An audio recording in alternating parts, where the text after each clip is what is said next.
सभी किसान भाइयों को राम राम नमस्कार। तो किसान मित्रों, आज के वीडियो में हम बात करेंगे हमारी जो लहसुन की फसल होती है उसमें जब वेजिटेटिव ग्रोथ से रिप्रोडक्टिव ग्रोथ का जो समय आ जाता है, यानी कि हमारा जो कंद इस प्रकार से बनना शुरू हो जाता है, तो ये जो कंद की साइज होती है इसकी साइज को बढ़ाने के लिए, साथ ही लहसुन में जो थ्रिप्स और माहू जैसे रस चूसने वाले जो कीटों का अटैक हो जाता है, लहसुन में पोषक तत्वों की कमी से पीलापन आ जाता है, और कई क्षेत्रों पर देखा जाता है कि जड़ों में जो निमाटोड जैसी गांठें बढ़ जाती है, उससे हमारी जो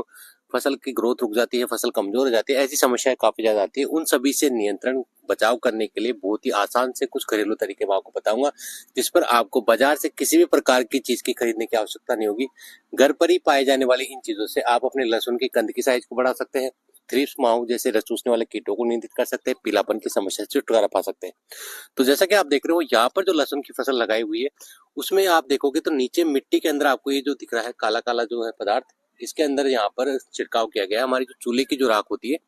चूल्हे की जो राख होती है, इसके अंदर हमारे जो फोस्फोरस है, पोटास है, कैल्शियम है, मैग्नीशियम जैसे पोषक तत्व प्रचुर मात्रा में पाए जाते हैं। और ये जो पोषक तत्व होते हैं हमारे लहसुन की फसल की जो कंद की साइज होती है, बल्ब की साइज को बढ़ाने के लिए बहुत ही जरूरी होते हैं।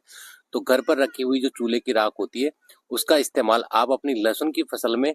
निराई गुड़ाई करके उसके बाद में आप इसका छिड़काव कर देंगे चूल्हे की राख का, तो उससे आपके लहसुन की जो बल्ब की साइज होती है वो बढ़ती है। साथ ही निमाटोड की कई क्षेत्रों में समस्या रहती है, उससे वो नियंत्रित रहती है। और जब आप इसका बुरकाव करते हैं और पत्तियों से इस प्रकार से, जब ये जो आप देख रहे हो पत्तियों पर इस प्रकार से जब ये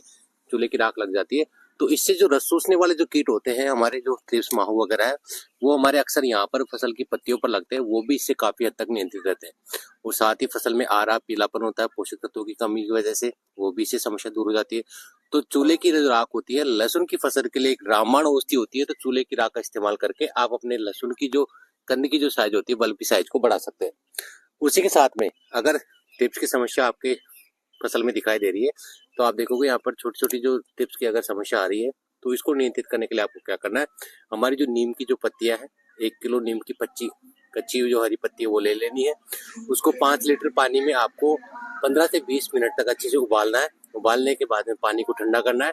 और ठंडा करने के बाद में आपको उसको अपने लहसुन की फसल पर स्प्रे कर देना है।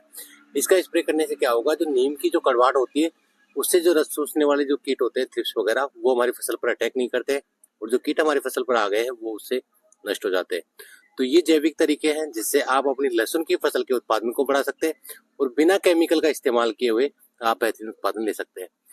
तो इस प्रकार की जानकारी को अधिक से अधिक किसान भाई तक शेयर करें और जुड़े रहे हमारे साथ में। इसी प्रकार की नई नई जानकारी आपको मिलती रहेगी। धन्यवाद।